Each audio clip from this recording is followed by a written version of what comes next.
Le Seigneur soit avec vous. Et avec votre esprit. Évangile de Jésus-Christ selon saint Matthieu. Gloire à toi, Seigneur. En ce temps-là, Jésus disait à ses disciples, « Ne vous faites pas de trésors sur la terre, là où les mythes et les vers les dévorent, où les voleurs percent les murs pour voler. Mais faites-vous des trésors dans le ciel, là où il n'y a pas de mythes ni de vers qui dévorent, pas de voleurs qui percent les murs pour voler. Car là où est ton trésor, là où aussi sera ton cœur. La lampe du corps, c'est l'œil. Donc, si ton œil est limpide, ton corps tout entier sera dans la lumière. Mais si ton œil est mauvais, ton corps tout entier sera dans les ténèbres. Si donc la lumière qui est en toi est ténèbres, comme elles seront grandes, les ténèbres. Acclamons la parole de Dieu. Louange à toi, Seigneur Jésus. Chers frères et sœurs, encore une fois, le Seigneur ne cesse de nous instruire à travailler, non pas pour les mérites de ce monde, non pas pour ramasser dans ce monde, mais pour être payés au ciel. Faisons les choses, comme il nous disait hier, de faire les choses dans le secret, et notre Père qui voit dans le secret nous le rendra. Et maintenant, il nous dit de chercher toujours à amasser pour le royaume des cieux, faire des choses pour les cieux et non des richesses dans ce monde. Il faut, chers frères et sœurs, se poser la question, c'est quoi ma richesse? Qu'est-ce que je considère comme ma richesse dans ce monde? Quel est mon trésor? Qu'est-ce qui me préoccupe plus? Ou encore, qu'est-ce que je cherche encore à gagner dans ce monde? Comme le Seigneur a dit à cet homme qui ne savait pas où ramasser ses récoltes, il décida de rompre ou encore de détruire ses greniers afin qu'il puisse construire de si grands et d'amasser ses récoltes dans les greniers. Et donc le Seigneur lui dit insensé, ton âme se t'aura demandé aujourd'hui même tout ce que tu as amassé, de qui serait? Tout ce que tu as lutté dans ce monde pour y avoir, à qui cela appartiendra?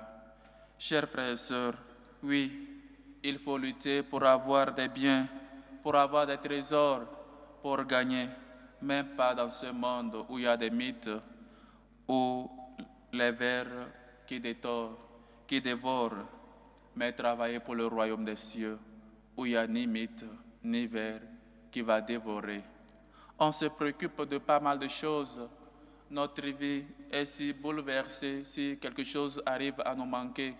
Si peut-être il y a une personne ou encore une richesse qu'on a perdue, on se préoccupe si tant. Mais le Seigneur nous a dit, vanité des vanités, tout est vanité. Il nous a encore dit de chercher ces richesses-là qui durent pour la vie éternelle. Qui est donc ma richesse? Où se trouve mon trésor? Car là où est un trésor, là où aussi sera ton cœur. À qui appartient ton cœur? Toute ta vie, c'est ton travail, c'est tes enfants, c'est ta famille. Comme Marthe, qui se préoccupait pour pas mal de choses, et le Seigneur lui dit, une seule chose est importante. Marie l'avait choisi. Mettre Dieu à la première place, que mon cœur puisse appartenir totalement à Dieu. Toute ma vie appartenir à Dieu. Voilà le Seigneur qui nous appelle à mettre toute notre confiance ou encore qu'il soit notre trésor. Parce que celui-là qui a trouvé ce trésor-là, celui-là qui a trouvé cette perle si précieuse dans ce champ, dans ce monde, lutte pour la garder. Combien de fois on a trouvé cette perle précieuse? Combien de fois on a reçu la foi? Combien de fois on a cru en Jésus? Combien de fois on a expérimenté l'amour que Dieu a pour nous, les merveilles que Dieu a fait dans notre vie, mais on laisse ce bien-là s'en aller. ou encore on perd jalousement ce don. On ne la garde pas comme il le faut, on ne la garde pas cette foi ou encore cet attachement à Dieu, comme nous nous attachons à beaucoup de choses, comme nous nous attachons au bien de ce monde. À Dieu, personne ne veut s'attacher. À Dieu, personne ne veut lutter pour garder. Si Dieu est mon trésor, si Dieu est ma richesse, si Dieu est mon champ, comme le dit le psaume, ma richesse et mon champ, c'est le Seigneur. Il est pour moi le salut. Si le Seigneur est pour moi cette richesse-là, je ne vais pas, ou encore, je vais jalousement la garder pour ne pas la perdre. Mais on peut peut-être venir à l'église ou encore recevoir le baptême et après on est à la maison. Après même participer aux critiques des chrétiens ou encore insulter l'église catholique, insulter Dieu. Et qu'est-ce qui s'est passé? Ce n'est pas que les gens n'avaient pas cru auparavant, mais ils n'ont pas jalousement gardé cette richesse-là. Ils ont pensé trouver autre richesse hors de Dieu. C'est Dieu qui est la perle précieuse. Et donc, si nous chrétiens, nous avons découvert cette perle précieuse, il faut donc jalousement la garder. Il faut donc lutter pour qu'il soit toujours à nos côtés. Si nous avons trouvé celui-là qui nous aide tant, qui fait que notre vie devienne peu à peu à la normale, qui fait que quand nous sommes peut-être tristes, il nous réconforte. Quand nous sommes peut-être malades, il nous donne la santé, il nous guérit. Quand peut-être on passe à un examen, on voit la main puissance de Dieu dans notre vie et on a reçu à notre examen. Il faut seulement se rendre. Il faut seulement dire merci à Dieu à genoux pour les bienfaits reçus dans notre vie. Mais au contraire, nous voulons amasser les choses de ce monde. Nous voulons toujours garder les choses, sachant, et nous mettons le pire, c'est que nous mettons notre sécurité dans ces choses-là. Combien de fois nous avons su que même nous pouvons avoir l'argent et mourir de peut-être manque de santé. Combien de fois nous avons su que l'argent ne règle pas tout dans ce monde. Combien de fois on cherche à mettre notre sécurité dans les mains des gens ou encore peut-être dans notre argent, dans quoi que ce soit. Mais on sait que ce n'est pas cela qui guérit. On a vu des gens mourir malgré qu'ils pouvaient peut-être payer des opérations qu'on ne peut même pas dire les chiffres. C'est le Seigneur qui donne la santé, c'est dans le Seigneur que tu dois mettre toute ta vie. Et encore le deuxième enseignement de ce jour, le Seigneur nous dit, la lampe du corps c'est l'œil. Donc si l'œil est limpide, ton corps tout entier sera dans la lumière. Mais si ton œil est mauvais, ton corps tout entier sera dans les ténèbres. Comment le Seigneur regarde les gens? Comment le Seigneur nous regarde? Il nous regarde avec bonté, avec miséricorde. Comment le Seigneur regarde Zachée? Avec miséricorde. Il appelle, descends, aujourd'hui je vais demeurer dans ta maison. Avec quel œil regarde Jésus à Matthieu, le collecteur d'impôts? Avec miséricorde, avec bonté, avec compassion, avec tendresse. Il appelle, viens et suis-moi.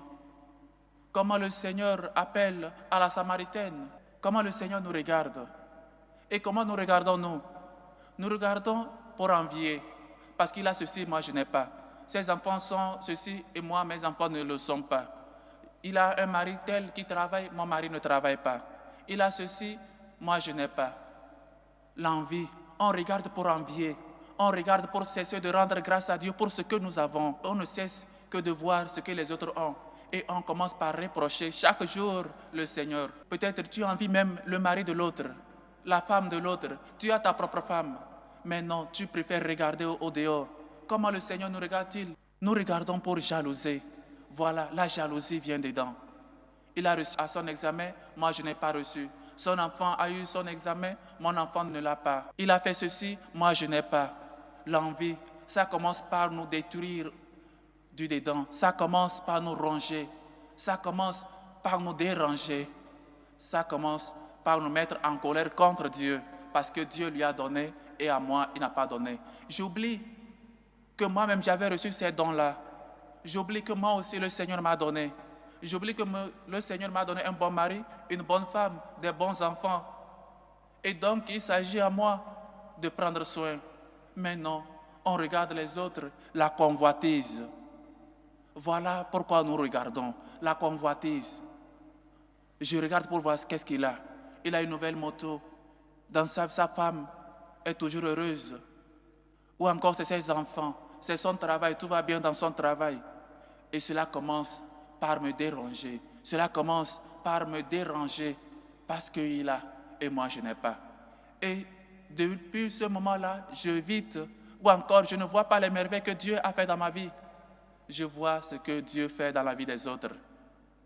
Même s'il est plus petit que moi, je ne vais pas voir peut-être ce qu'il a, ou encore je ne vais pas comparer. Une fois qu'il a commencé par réussir, voilà, je suis jaloux. Voilà pourquoi, chers frères et sœurs, Dieu nous avise, la lampe du corps, c'est l'œil. Comment donc nous regardons? Quand je regarde, je rends grâce à Dieu, peut-être pour les choses qu'il fait dans la vie des autres. Bénis ceux qui sont bénis, et le Seigneur te bénira. Chers frères et sœurs, apprenons à avoir ce regard propre, ce regard limpide, ce regard de bonté, ce regard de miséricorde, ce regard de tendresse que le Seigneur a envers nous. Le Seigneur ne te regarde pas ainsi. La jalousie, la convoitise, l'envie, ou encore on est en concurrence dans le silence avec des gens.